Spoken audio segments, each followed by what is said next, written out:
Buenas noches, hermanos. ¿Cómo están?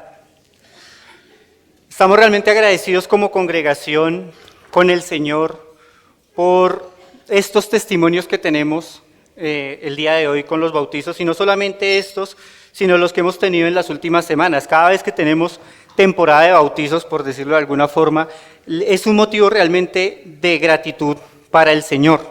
Son testimonios que a nosotros como iglesia nos alientan y nos animan a seguir en la obra que estamos realizando.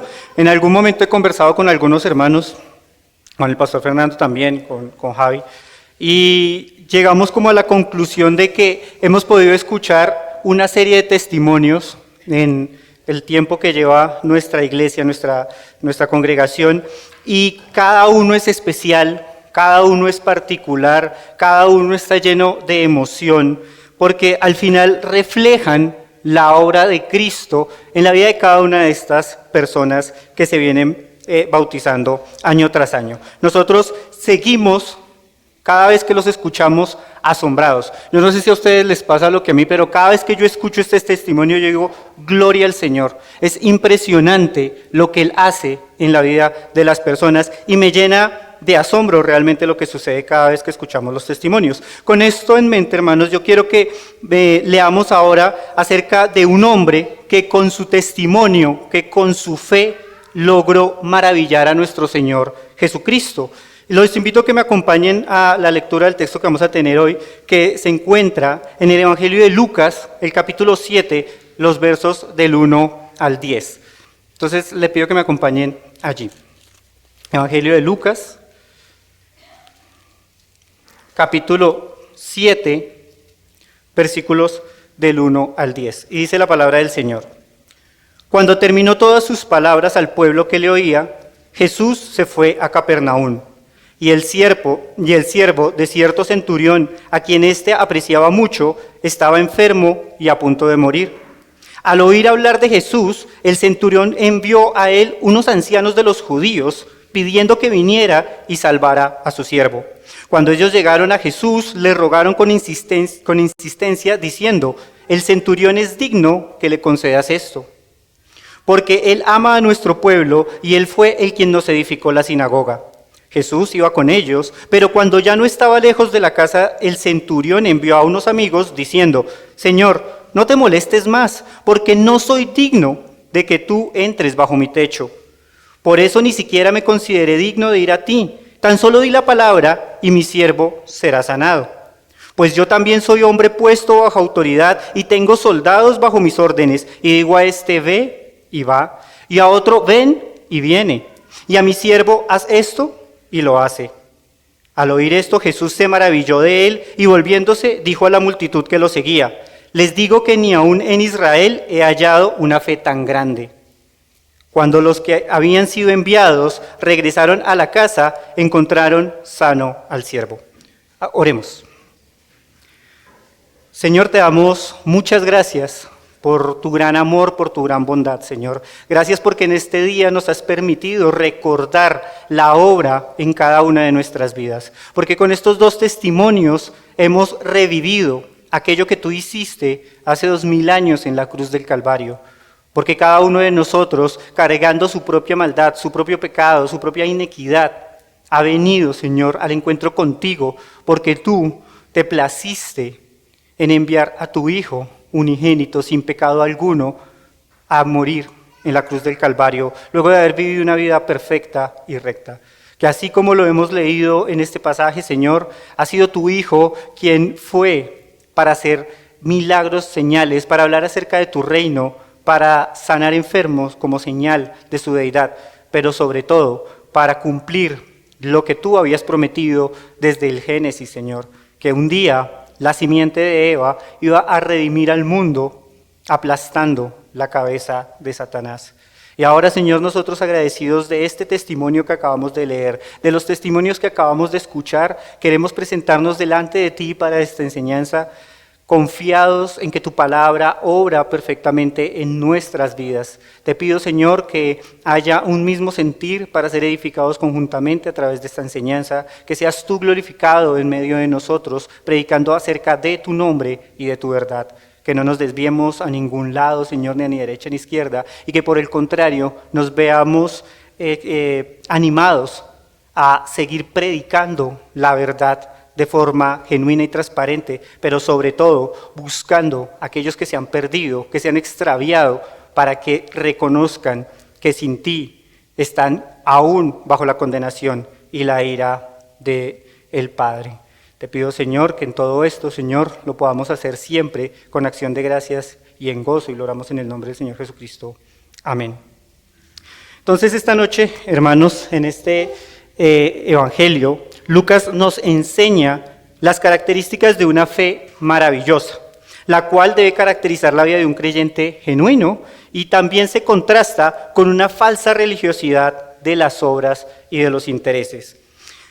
A pesar de que tengan un origen en una misma necesidad, que es la salud de este esclavo, de este siervo, esta enseñanza de la fe se enmarca en un relato de un milagro a distancia que hace el Señor Jesucristo, y que en este sentido lo vamos a poder desarrollar básicamente en 3 puntos. El primero es en un acercamiento distorsionado a Dios, los versículos del 1 al 5. Vamos a poder ver también una respuesta adecuada sobre la persona de Cristo, los versículos del 6 al 8. Y vamos a ver también el fruto de una fe genuina y verdadera en los versos del 9 al 10. Ahora, este relato que acabamos de leer en el Evangelio de Lucas se da justo después de que el Señor termina el Sermón del Monte. No quiere decir esto que se bajó del monte, llegó a Capernaum y pasó todo esto, no, pero tiene un contexto cercano. El Señor había dado su enseñanza del Sermón del Monte, que se caracteriza por ser uno de los sermones más extensos en la Biblia, que encontramos a detalle este sermón en el Evangelio de Mateo, en los capítulos del 5 al 7, que son enseñanzas de Jesús acerca del reino de Dios, ¿cierto? Y en el Evangelio de Lucas vamos a encontrar un resumen, por decirlo de alguna manera, de este sermón en el capítulo 6, y es lo que precede precisamente lo que va a ser el ministerio de Cristo en lo que resta de su Evangelio. También quisiera mencionar que esta historia tiene su paralelo en Mateo capítulo 8, versículos del 5 al 13, y que sin duda complementa la información del pasaje. Recuerde que estos evangelios que se consideran sinópticos, que comparten historias, no es que una sea cierta y la otra no, sino que se ven desde ángulos diferentes. Y allí se nos van a dar algunos detalles que complementan esta historia que nosotros estamos viendo en el Evangelio de Lucas. Quiere presentar, recuerden que también el propósito de Lucas es presentar a Jesús como el hombre perfecto, ¿cierto? Como un hombre perfecto, teniendo en cuenta que Lucas, quizás de origen gentil, está escribiendo a otro gentil, a Teófilo, ¿sí? Y le está mostrando a Jesús como un hombre perfecto. Por eso es importante revisar de forma detallada lo que Lucas nos está contando en esta narración. Y lo primero que vamos a ver aquí es cómo se da ese acercamiento distorsionado inicial que tienen los ancianos de los judíos. Lo primero es que en el versículo 1 se nos presenta el escenario. Dice el versículo 1 de este capítulo 7, una vez concluidas todas las palabras al pueblo que él escuchaba, Jesús entró ¿en dónde? En Capernaum, ¿cierto?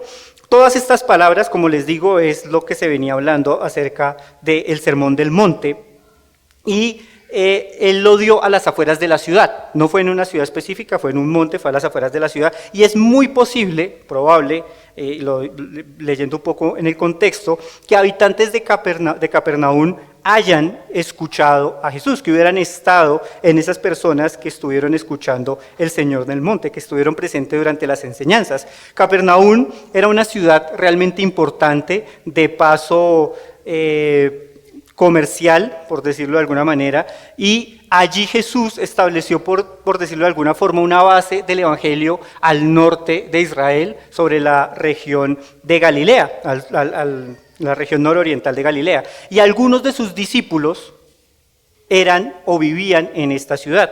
Allí estaban Pedro, Juan su hermano, y los hijos de Zebedeo, que eran sus socios. Allí se dedicaban ellos o tenían más bien su vida. De hecho, es allí en donde Jesús sana a la suegra de Pedro, En Lucas 4:38 se nos da esta información. Capernaum fue una ciudad importante para el ministerio de Jesús, como les dijo. En la región de Galilea, e incluso allí había hecho ya señales y milagros. Si ustedes hacen el repaso allí por el capítulo 4, van a encontrar cómo en la sinagoga Jesús hace la expulsión de un demonio para dar testimonio de su deidad, ¿cierto? Ahora, él realizó diferentes señales milagrosas mientras enseñaba sobre el reino de Dios y el evangelio del arrepentimiento. Insisto, allí fue donde se desarrolla esta historia particular, estando ya Jesús asentado en algún lugar de Capernaum, no nos dicen dónde, y allí lo vienen a buscar los ancianos de los judíos. Dice el versículo 2 y 3, y el siervo de cierto centurión, a quien éste apreciaba mucho, estaba enfermo y a punto de morir. Al oír hablar de Jesús, el centurión envió a él unos ancianos de los judíos pidiendo que viniera y salvara a su siervo. Aquí en estos dos pasajes nosotros vemos la necesidad que tenía este hombre. ¿Que cuál era? Que quería que un siervo a quien apreciaba mucho fuera sanado. Hay un hombre con una necesidad genuina. Y es de lo que nos está narrando. Estaba por morir, dice la palabra. Ya estaba por morir. No se nos dice de qué. Pero seguramente estaba pasando por un sufrimiento extremo, estaba sufriendo la enfermedad. Como les digo, el paralelo en Mateo, lo que sí, digamos que especifica acerca de la enfermedad es que el hombre se encontraba paralizado y atormentado. Entonces podemos decir que esta necesidad era una necesidad genuina, evidentemente, y que requería de un Salvador. Este hombre necesitaba ser salvado, ya que en la cultura judía la enfermedad estaba obviamente estrechamente relacionada con el pecado. Era una de las consecuencias del pecado. En Juan 9, del 1 al 2, dice que al pasar Jesús vio a un hombre, ¿cierto?, ciego de nacimiento, y que le preguntaron sus discípulos. Y sus discípulos preguntaron, Rabí, ¿quién pecó, este o sus padres para que naciera ciego? Entonces, la enfermedad en la cultura judía estaba estrechamente relacionada con el pecado. Se requería de la salvación. Sin embargo, hoy en día, cada vez que una persona está pasando por una gran necesidad, ¿cierto?, por una dificultad a nivel de salud o económica, tiende también a buscar a Dios, ¿cierto?, a su Dios, a un Dios cualquiera, no al Dios de la Escritura, sino que hablan de Dios. A veces decimos, cuando se encuentran en esta necesidad, que ellos se encuentran como más sensibles al mensaje del Evangelio.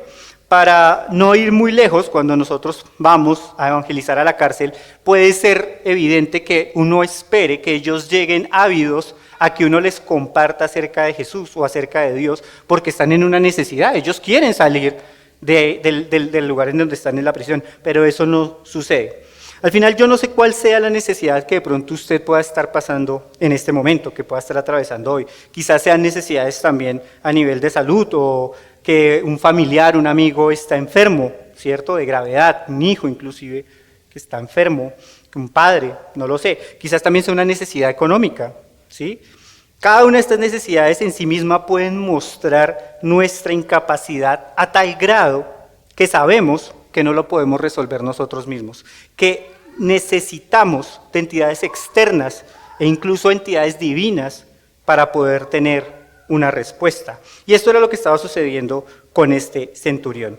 Lo cierto, hermanos, es que las necesidades genuinas en sí mismas no son equivocadas, ¿cierto? Yo no puedo negar la enfermedad de una persona o la necesidad económica. El problema está en nuestro corazón, que nos lleva a distorsionar la necesidad que tenemos como algo que cuando se resuelva, pues va a poner a nuestra vida en orden, ¿cierto? Que nos lleva a refugiarnos en nuestro orgullo de alcanzar la solución por nosotros mismos, de recurrir a nuestros dioses, el dinero, ¿cierto?, nuestras familias, inclusive la misma ciencia, como eso superior que puede suplir la necesidad.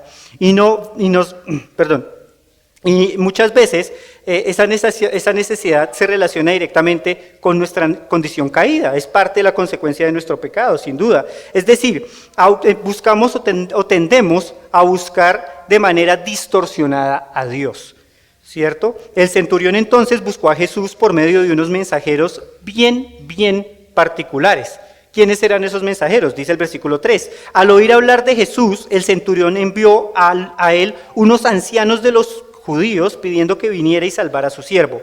¿No les parecen particulares estos mensajeros? Eran los ancianos de los judíos, ¿sí?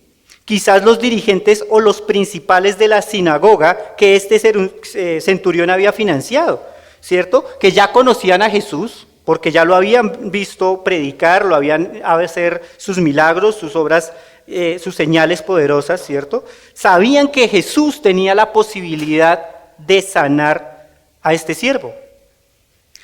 La particularidad de estos hombres radicaba en que eran judíos reconocidos, maestros para el pueblo, que enseñaban la palabra de Dios y la ley de Moisés, seguramente estrictos en guardar cada uno de estos mandamientos. Hombres prominentes que pedirían a Jesús, que le iban a pedir a Jesús por un gentil, ¿cierto? Por un enemigo de su nación, un soldado romano, y estaban intercediendo por él. En el papel puede ser algo muy noble, ¿cierto? Esa tarea de mensajería, pues no están teniendo en cuenta el rol del gentil acá. Esto puede ser muy digno para nosotros, más cuando Jesús era favorable para los pecadores y para los publicanos. Pero estos no eran más que hipócritas, realmente. Al igual que los escribas y fariseos que Jesús denunciaba constantemente, ellos también estaban buscando a Jesús de una manera equivocada. Jesús, cuando lo recibe, hubiera podido decirles: ay de ustedes, escribas y fariseos hipócritas, que son semejantes a sepulcros blanqueados, por fuera lucen hermosos, pero por dentro están llenos de huesos de muertos y de toda inmundicia, como contestó en Mateo 23, 27. Y es que estos ancianos presentaban dentro de sus malas motivaciones un dominio de sus prejuicios y de sus intereses. Los prejuicios, en el versículo 4, era porque le estaban rogando a Jesús diciéndole: Él es digno de que le concedas esto, Él es digno de que hagas este milagro por Él. Nuevamente vemos que ellos no dudaban que Jesús lo podía hacer. Jesús lo podía hacer. Ellos estaban convencidos de que Jesús podía hacer la obra. Ya lo habían visto, cómo hacía el milagro. Pero realmente habían puesto sus ojos en el hombre, en sus obras. Pensaban que el centurión, por ser un hombre noble que los favorecía, debería recibir quería recibir el milagro. Quizás por ser un hombre adinerado, ¿cierto? Quizás por haber sido bueno con ellos, debería recibir la bendición. Pero no entienden que lo que Dios ve es el corazón. Y de allí juzga al hombre. Cuando Samuel fue enviado para ungir a David como rey, se fijó en todos sus hermanos por su apariencia física. Entonces decía: este es, véalo, corpulento, grande, bonito, ese es el rey. Pero al final Dios le mostró que ninguno de ellos era. Y le dijo en 1 Samuel 16:7, pero el Señor dijo a Samuel: no mires a su apariencia ni lo alto de su estatura, porque lo he desechado. Porque Dios no ve como el hombre ve, pues el hombre mira la apariencia exterior, pero el Señor mira ¿qué? El corazón. El Señor ve el corazón. Nosotros estamos llenos de prejuicios. Qué fácil es pensar que los que están recluidos en una cárcel, como les decía hace un rato, son los pecadores idóneos para compartirles el evangelio.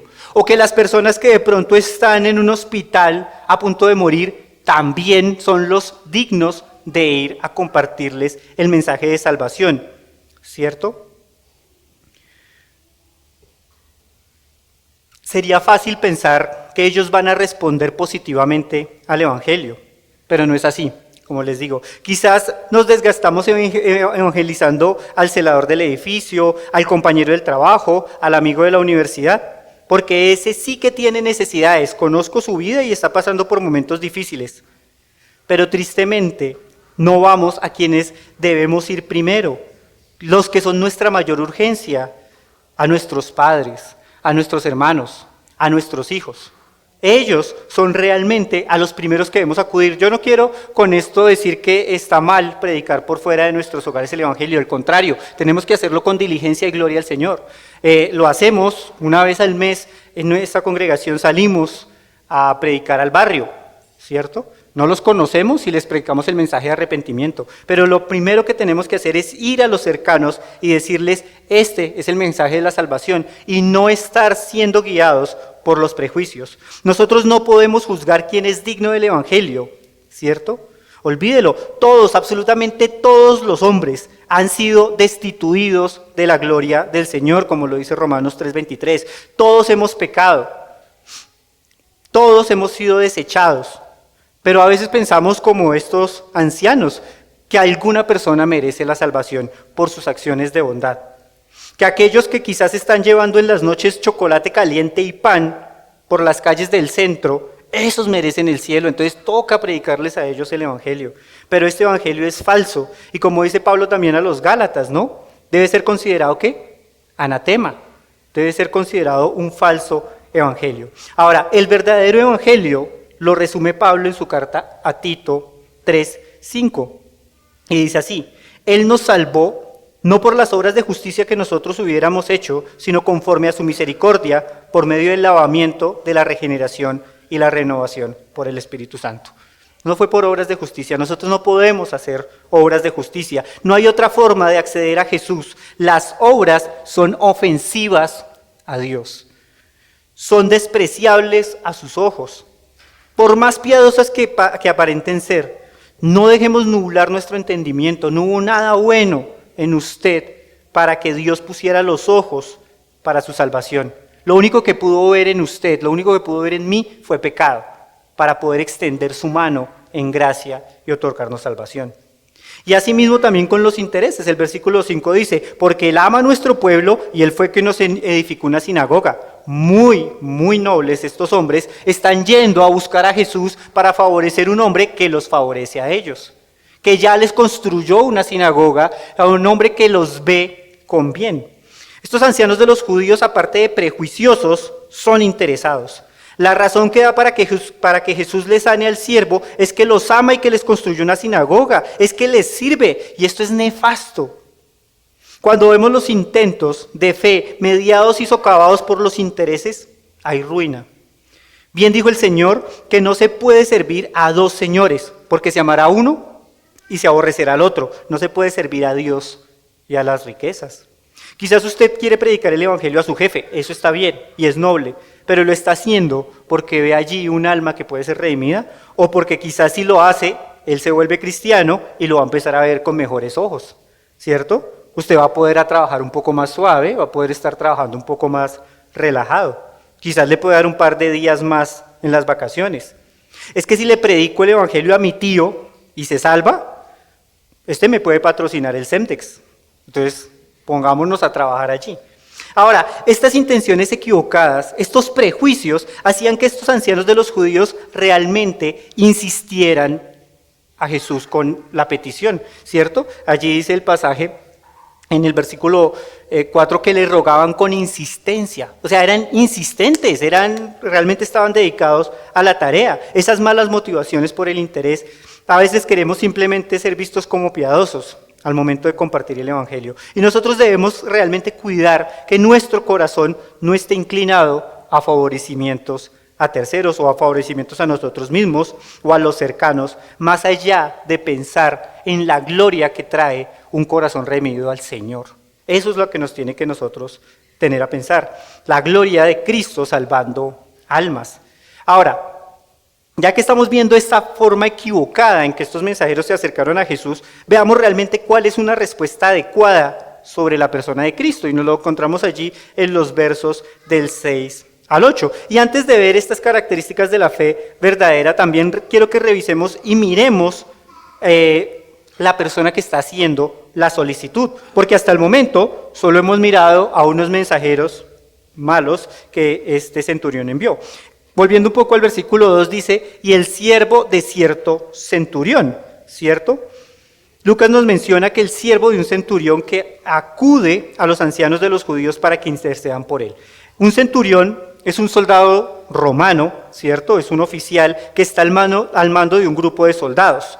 Esto puede ser entre 50 y 80 hombres o soldados, más o menos. Es un oficial del imperio, ¿cierto? Que seguramente era adinerado, porque pues la Escritura nos dice primero que patrocinó la construcción de una sinagoga y que aparte tenía esclavos, entonces seguramente era un hombre adinerado. La forma de que un hombre pudiera llegar a ser centurión era porque era un soldado realmente adiestrado, valeroso, arrojado a las armas, que sabía comandar y liderar un ejército. Los centuriones eran los primeros en las filas al comandar estas batallas. Entonces había valentía en él, era un hombre con reputación, era un hombre que tenía dinero, ¿cierto? Este oficial del imperio, seguramente, como les digo, adinerado, no solo financió la construcción de la sinagoga en la ciudad, sino que tenía esclavos, y a uno de estos esclavos, que es lo que significa realmente la palabra siervo, era el que estaba pidiendo o por el que estaba intercediendo para salvación, para ser sano. En todo caso, era un gentil impuro, reprobado por la tradición judía y por Dios. No hacía parte de ese pueblo escogido por parte de Dios. Moralmente era una persona correcta, ¿sí? Porque eso es lo que nos está narrando este pasaje del Evangelio. Lo que se nos narra de él, por el aprecio que tenía su esclavo, ¿cierto? Pero voy a profundizar un poquito más adelante. El punto es que este centurión parece diferente a sus primeros mensajeros. Se diferenciaba realmente a estos ancianos, a tal punto que tuvo que mandar un segundo grupo, más cercano esta vez de mensajeros, porque mandó ¿a quiénes? A sus amigos, dice allí el verso 6, ¿cierto? Que mandó a sus amigos a buscar a Jesús. Y lo primero que quiero que veamos allí es que una fe genuina requiere un conocimiento de la persona de Cristo. Y es por donde debemos empezar. El verso 6 dice, Jesús iba con ellos, pero cuando ya no estaba lejos de la casa, el centurión envió a unos amigos diciendo, Señor, no te molestes más, porque no soy digno de que tú entres bajo mi techo. El centurión mostró su fe porque tenía un conocimiento de Cristo, un conocimiento adecuado, y nunca lo había visto en persona o había hablado con él. Sin embargo, el centurión había escuchado de Jesús. En el verso 2 lo dice, y fue lo que escuchó, lo que Jesús enseñó, fue lo que escuchó más bien de Jesús, fue lo que le enseñó y las señales que había hecho. Espero que me acompañen un poco más atrás, el capítulo 4, específicamente de este Evangelio de Lucas. En el verso 31 se nos narra un episodio también de Jesús en Capernaum. Dice, entonces descendió a Capernaum, ciudad de Galilea, y les enseñaba los sábados, y se asombraban de su enseñanza, porque su palabra era con autoridad. ¿Cierto? Estaba en la sinagoga un hombre que tenía un espíritu de demonio inmundo, y él exclamó a gran voz, ¿qué tienes con nosotros, Jesús de Nazaret? ¿Has venido para destruirnos? Yo sé quién eres, el Santo de Dios. Jesús le reprendió diciendo, cállate y sal de él. Entonces el demonio salió de él, derribándole, allí en medio de todos, pero sin hacerle ningún daño. Todos quedaron asombrados y hablaban entre sí diciendo, ¿qué palabra es esta? Que con autoridad y poder manda a los espíritus inmundos y salen.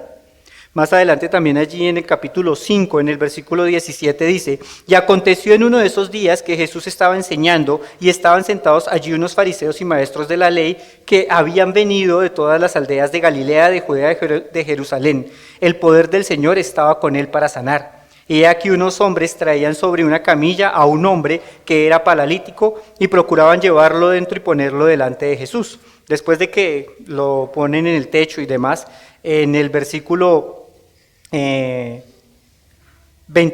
dice el Señor, hombre, tus pecados te son perdonados.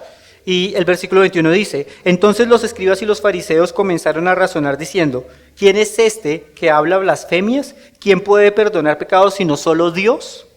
Pero Jesús, dándose cuenta en sus razonamientos de ellos, respondió y les dijo, ¿qué razonáis en vuestros corazones? ¿Qué es más fácil decir, tus pecados te son perdonados, o decir, levántate y anda? Pero para que sepáis que el Hijo del Hombre tiene autoridad en la tierra para perdonar pecados, dijo al paralítico, a ti te digo, levántate, toma tu camilla y vete a tu casa. De inmediato se levantó en presencia de ellos, tomó la camilla en que estaba recostado y se fue a casa glorificando a Dios. El Señor acá que está diciendo que Él es Dios, que Él efectivamente es Dios y se cumple en Él todo lo que estaba escrito en la ley y en los profetas. Toda enseñanza y todas las enseñanzas mostraban la autoridad de Jesús sobre todas las cosas, sobre las personas, sobre la enfermedad, ¿cierto? Sobre las leyes de la naturaleza. Lucas 5:26 dice que la gente se llenaba de temor a Dios diciendo, hoy hemos visto cosas extraordinarias. Y todo esto que escuchó el centurión fue suficiente para conocer a la persona de Cristo, porque pudo reconocer su humildad al pedir la salvación del esclavo. Apeló a esa humanidad de Cristo, pero también lo reconoció como Dios. Lo llamó Señor, allí en el versículo 6, ¿cierto? Señor, no te molestes, dice allí. Lo llama Señor. Es un reconocimiento natural para quien conoce a Jesús de forma correcta. Cuando lo llama Señor, lo está reconociendo como Dios. Así sucedió también con este discípulo Tomás, que no creyó en él cuando resucitó. En Juan 20, versículos 28 y 29, este apóstol dijo, Señor mío y Dios mío, utilizando el mismo término. Le dijo Tomás, Jesús le dijo, porque me has visto, has creído, dichosos los que no vieron y sin embargo, ¿qué? Creyeron. Y ese es el caso particular de este centurión. Este centurión es dichoso porque sin ver había creído en Jesús como su Dios. Tal como lo afirma también Romanos 10:17, que la fe viene por el oír. ¿Y el oír qué? La palabra de Cristo. Ya había llegado el mensaje del reino de Dios a este centurión y él lo había creído. Ahora, una fe como esta, maravillosa, requiere una humillación propia. El versículo 7 dice, por eso ni siquiera me consideré digno de ir a ti, tan solo di la palabra y mi siervo será sanado. Esto es maravilloso, hermanos. Realmente acá, en esta pequeña frase, está toda la doctrina del arrepentimiento de un hombre. Ustedes se pueden imaginar a un oficial del ejército del imperio, que podía hacer lo que quisiera en esa ciudad. Está representando al gobierno y está al mismo tiempo diciéndole a Jesús, un hombre sin hogar, un hombre sin abolengo, sin dinero, le está diciendo, no soy digno de que entres en mi casa. Es decir, se está poniendo al nivel mismo de su esclavo. Está diciendo, yo no valgo nada, Señor. Claro, este hombre era gentil que simpatizaba con el judaísmo y seguro sabía que era una ofrenda para un judío entrar a la casa de un gentil, ¿cierto? Y más si era un maestro como se consideraba el Señor Jesucristo. Es más, se consideraba por parte de los líderes religiosos de la época que aquel que ingresaba a la casa de un gentil debería purificarse, porque quedaba impuro, de manera ritual para poder volver a entrar a la ciudad o en el contexto social. Recuerden que cuando Jesús fue llevado allí en el Evangelio de Juan, capítulo 18, verso 28, cuando fue llevado ante Pilatos, los ancianos no quisieron entrar a la casa de Pilatos para no contaminarse. Es necesario que podamos reconocer que no somos dignos de Dios o de Jesús, de su salvación. No somos dignos de absolutamente nada. Si no reconocemos nuestra propia incapacidad, nuestra propia inmundicia, no podemos ser discípulos de Cristo.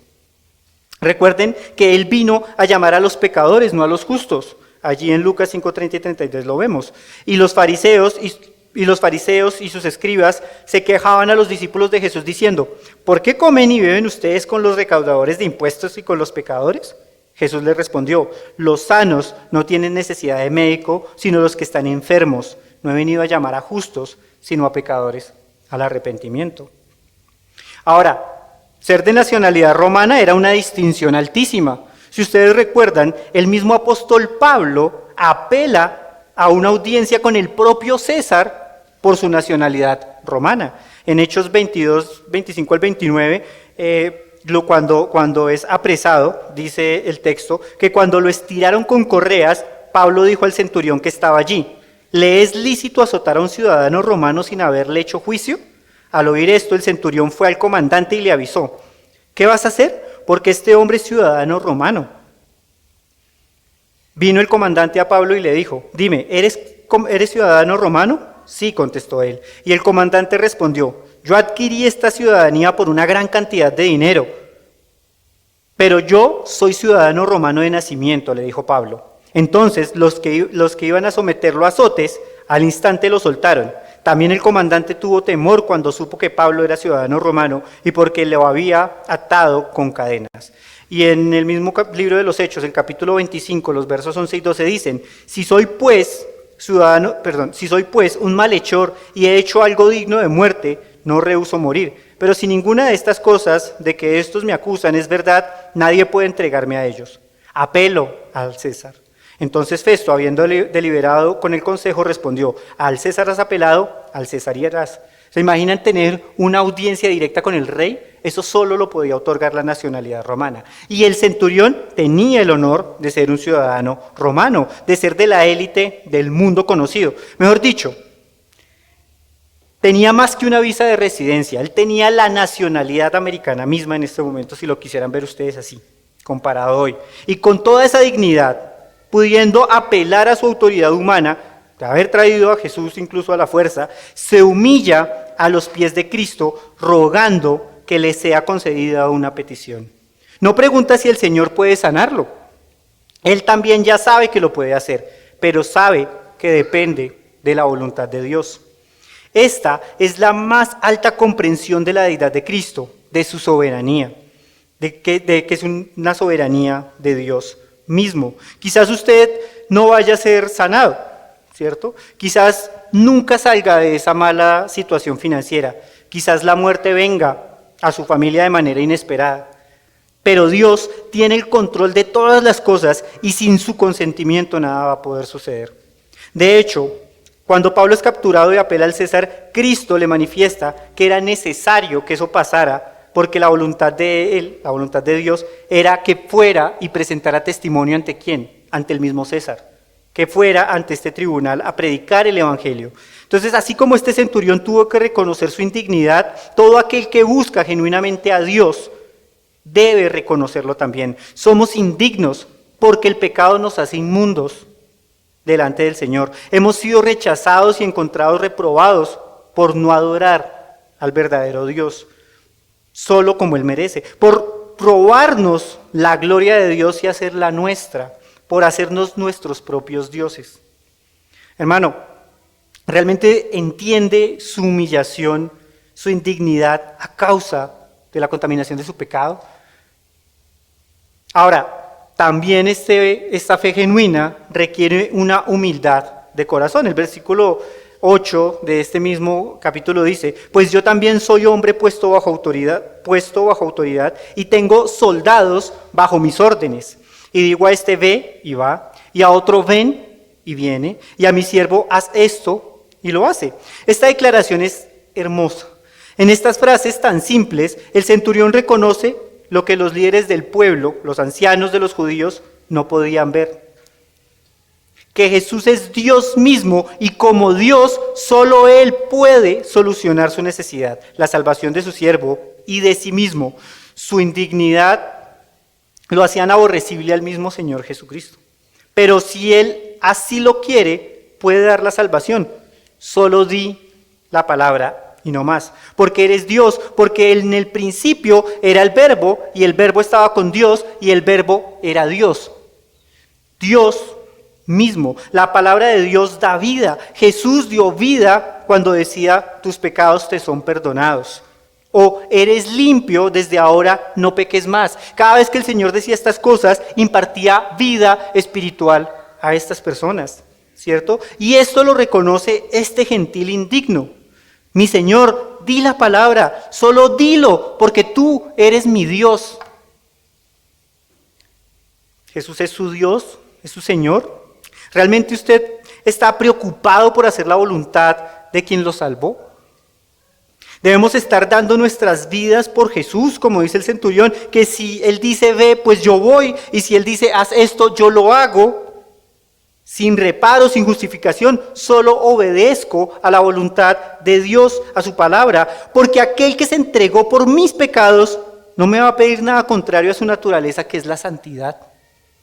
El llamado a ser realmente humildes de corazón lo encontramos allí en Filipenses 2 del 5 al 11, que dice: haya pues en ustedes esta actitud que hubo también en Cristo Jesús, el cual, aunque existía en forma de Dios, no consideró el ser igual a Dios como algo a que aferrarse, sino que se despojó a sí mismo, tomando forma de siervo, haciéndose semejante a los hombres, y hallándose en forma de hombre, se humilló él mismo, haciéndose obediente hasta la muerte y la muerte de cruz, por lo cual Dios también lo exaltó hasta lo sumo y le confirió el nombre, que es sobre todo nombre, para que en el nombre de Jesús se doble toda rodilla de los que están en el cielo y en la tierra y debajo de la tierra, y toda lengua confiese que Jesús es Señor, para gloria de Dios Padre.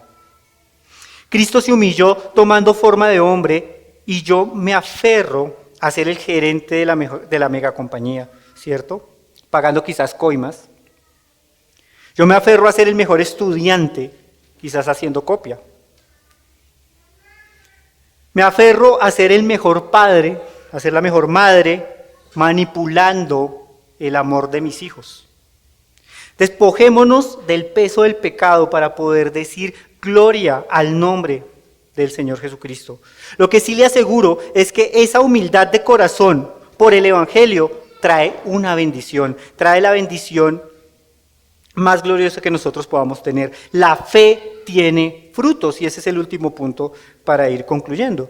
El fruto de una fe genuina y verdadera, los versículos 9 y 10.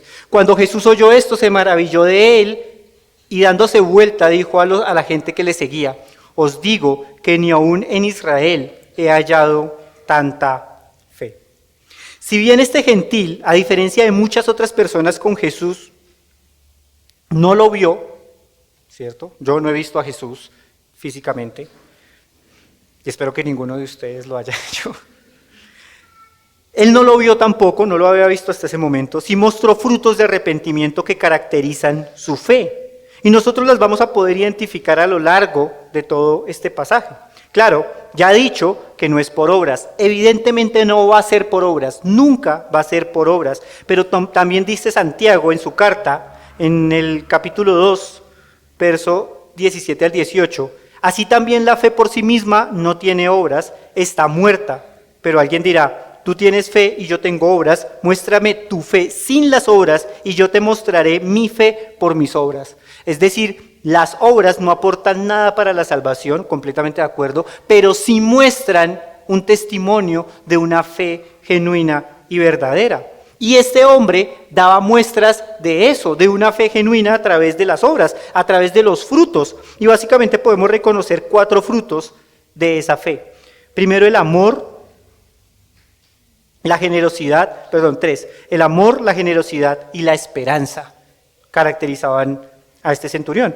Primero, el amor, ya lo ha manifestado allí tanto los ancianos como el mismo Lucas en la narración, porque él amaba al pueblo judío de tal suerte que incluso les dio una sinagoga. Entonces, amaba al pueblo judío y amaba a su esclavo. Eso es impresionante. Lo más seguro es que al ser conocedor del judaísmo, conocía también ese trato humano que el Señor demandaba a su nación para con los esclavos, para con los siervos, ¿cierto?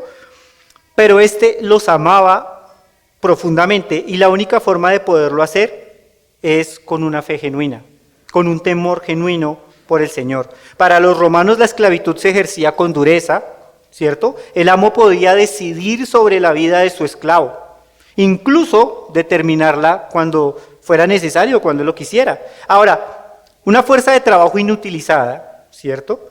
Era un gasto innecesario. La lógica decía que lo mejor para un esclavo enfermo era dejarlo morir, más si estaba al borde de la muerte. Pero el centurión le quería, tenía una alta estima por él, ¿cierto?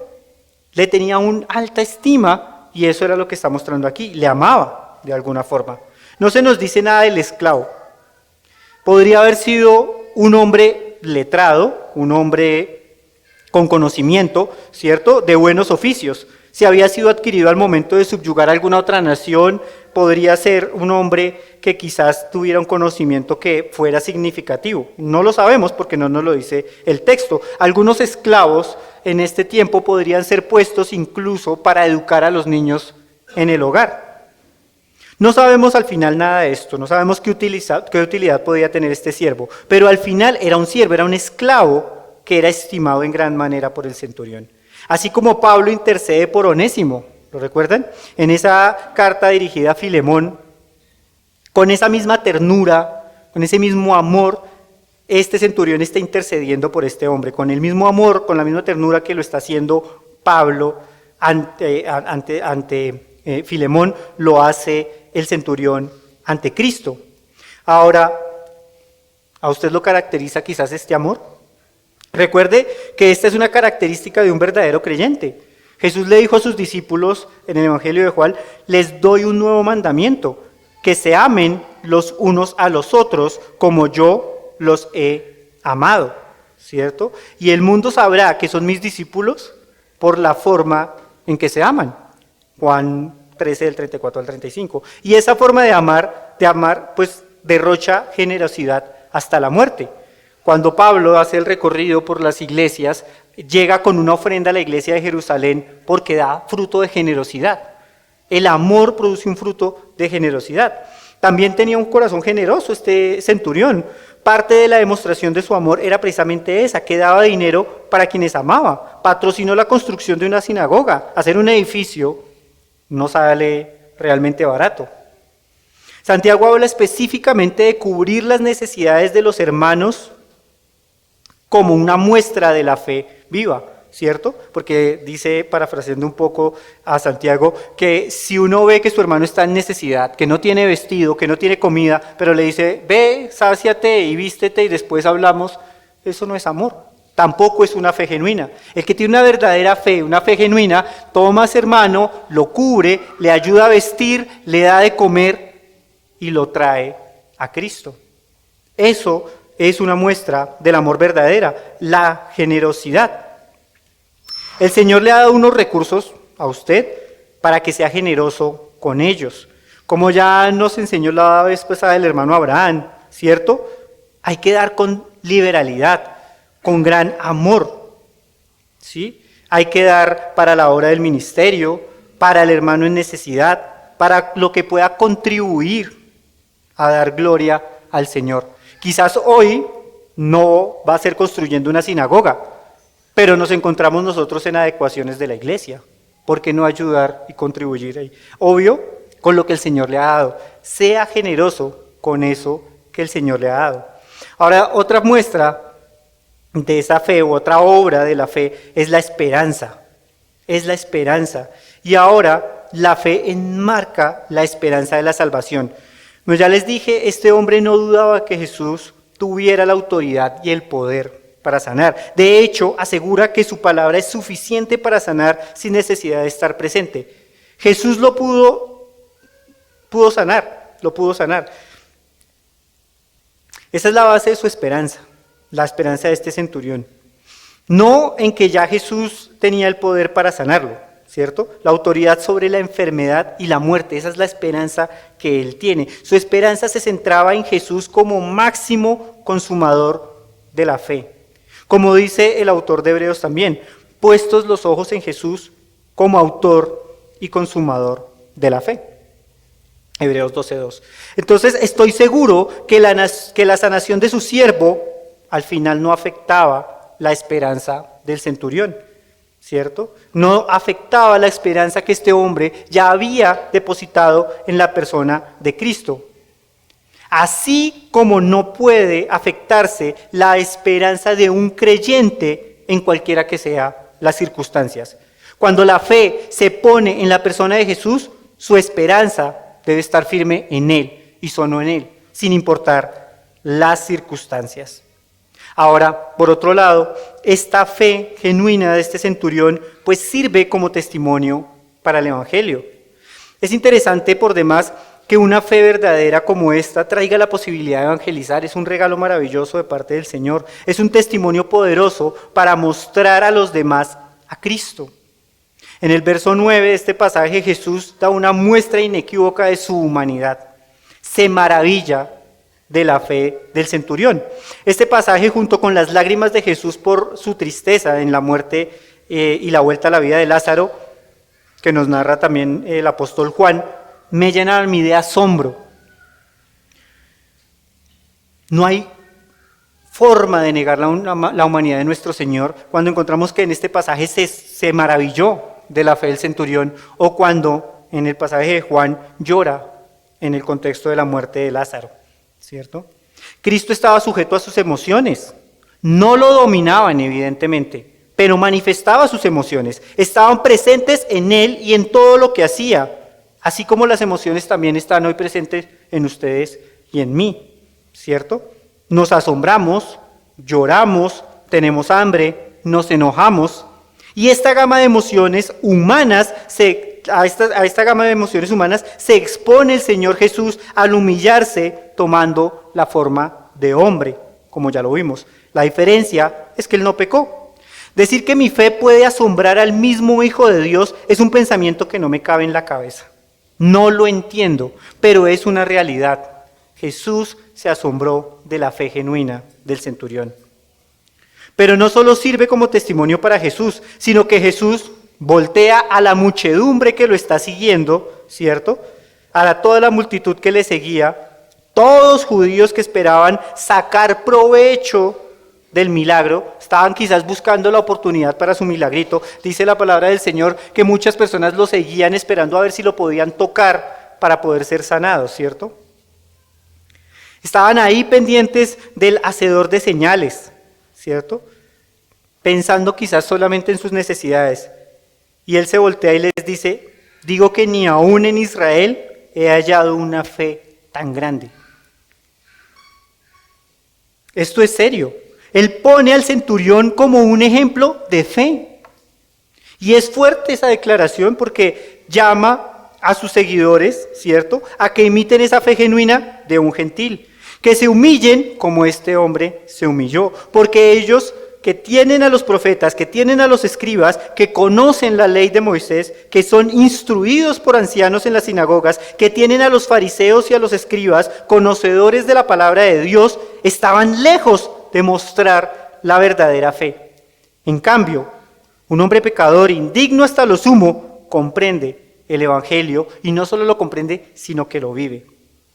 ¿Cuántas veces podemos ser como este hombre, luz para el mundo? Cuando podemos enseñar la esperanza en Dios y la obra de su Hijo Jesús, ¿se acercan en su trabajo compañeros asombrados por su fe? Los vecinos lo buscan como un hombre sabio, como una mujer prudente para pedirle consejo porque quizás su vida refleja piedad. ¿Tiene quizás usted una palabra de verdadera esperanza para aquellos que están pasando por una necesidad? Yo y mi esposa estamos muy agradecidos con el Señor por su salvación y por habernos puesto en su iglesia, por su iglesia local, porque sus oraciones nos ayudaron a fortalecernos en fe, en Cristo. Y esa fortaleza sirvió como testimonio para un grupo de médicos, de enfermeras, que cuidaron a nuestras hijas mientras estuvimos en la clínica. Y al final pudimos decirles, no somos nosotros, es Cristo en mí. ¿Quiere esa paz? ¿Quiere ese gozo? Venga a Cristo, humíllense por su propio pecado. Sean humildes en adoración y clamen por su salvación. Ese fue el testimonio que pudimos darle a estos profesionales de la ciencia. Y este testimonio es la frase corta de Jesús en el pasaje, pero también cargado de mucha doctrina. Es la única fe verdadera que puede salvar. Y al final, como si esto fuera poco, la fe genuina trae unas bendiciones espirituales.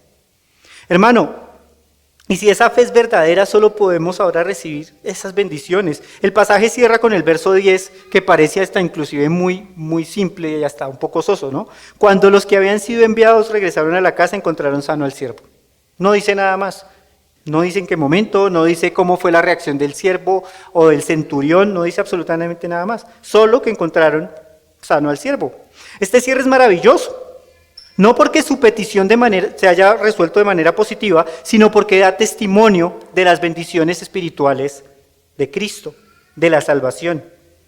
Las bendiciones espirituales que tenemos en Él. Si el siervo no hubiera sido sanado, todo se mantendría igual. El centurión ya reconoció la deidad de Jesús, su fe inquebrantable se había manifestado. Pero Dios da abundantemente gracia sobre gracia, como dice el apóstol Juan en su evangelio. Juan 1:16, pues su plenitud todos hemos recibido y gracia sobre gracia. Es maravilloso lo que tenemos en nuestro Señor y en nuestro Salvador. Esta no es la razón para buscar a Jesús. para nada, pero sí es el resultado de una fe genuina. Seremos redimidos, seremos perdonados, seremos reconciliados con Dios. Le veremos un día cara a cara tal cual es Él. Somos herederos del reino, coherederos con Cristo. Podemos llamar a Dios Padre y Él nos llama hijos. Somos amigos de Dios. Somos librados del poder de Satanás. Tenemos un nuevo corazón de carne. Tenemos una nueva naturaleza.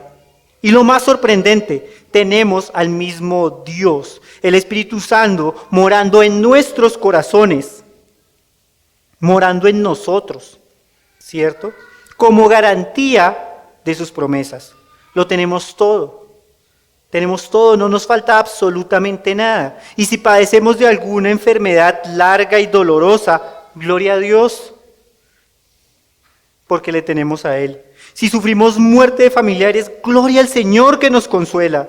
Si escasea la comida en nuestra mesa, alabemos a Dios porque Él es nuestro pan de vida. Él es nuestro todo. Él nos salvó por su infinito amor. Ahora, hermanos, ¿de qué lado está? Se identifica con los ancianos de los judíos buscando el milagro, ¿cierto? Buscando tener ese buen trabajo para tener una vida materialmente abundante, para tener el favor de otros como sepulcro blanqueado, buscando un Dios de bolsillo, como una estampita que puede frotar cuando usted necesita para que le complazca sus necesidades, sus deseos. Si es así, hermano, arrepiéntase. Hoy es el día de la salvación. Recuerde que Dios le hace este llamado. Por tanto, habiendo pasado por alto los tiempos de ignorancia, Dios declara ahora a todos los hombres en todas las partes que se arrepientan. Hechos 17:30. Y el verso 31 dice, porque Él ha establecido un día en el cual juzgará al mundo en justicia por medio de un hombre a quien Él ha designado, habiendo presentado pruebas a todos los hombres cuando lo resucitó entre los muertos. Si usted no está arrepentido, este juicio está sobre su cabeza y el fallo ya se dio. Dice condenado. Por eso, siga el ejemplo del centurión, humíllese en su pecado, reconozca que no es digno de absolutamente nada, que merece la condenación por su maldad, reconozca su pobreza espiritual y acuda a Cristo. Dígale, di la palabra, Señor Dios, sálvame, Jesús, y con una fe genuina, Cristo le dará vida eterna junto con Él para gozar de todas las bendiciones espirituales en el reino celestial. Oremos. Señor, te damos muchas gracias por tu infinito amor, por tu infinita misericordia, por tu infinita gracia, Señor. Gracias porque en tu palabra, Señor, nos das estos regalos maravillosos para nosotros, de comprender que una fe genuina te puede maravillar, que te puedes asombrar aún de que pecadores impíos, indignos, como cada uno de nosotros hoy presente acá, pueda venir a ti reconociendo tu deidad, reconociendo que tú, solamente tú eres Dios, que eres Señor y que eres Salvador, y que solamente podemos recurrir a tu cruz para encontrar el perdón de pecados y la reconciliación con Dios. Yo te pido que esto sea una verdad para cada uno de mis hermanos y que a través de todo el tiempo que podamos pasar revisando la Escritura y acercándonos al Evangelio de Cristo, podamos dar ese fruto de arrepentimiento genuino en amor, en esperanza, en generosidad. Que seas tú glorificado en medio de nosotros para que cada vez que prediquemos de tu Evangelio, como hablaba este centurión, las personas vean una fe que los asombre y digan, ¿qué es esto que tienen estos? Y que podamos nosotros decir, es Cristo, no somos nosotros, eres tú, mi Jesús. Poder llevarlos a que miren a la cruz de Cristo, teniendo los ojos en Jesús, autor y consumador de nuestra fe. Te doy muchas gracias por la vida de cada uno de mis hermanos, Señor, pidiendo para que sus vidas sean conforme a tu voluntad y en que todo esto, Señor, no seamos hallados con falta ni en pecado. Y lo oramos en el nombre de tu Hijo Jesucristo. Amén.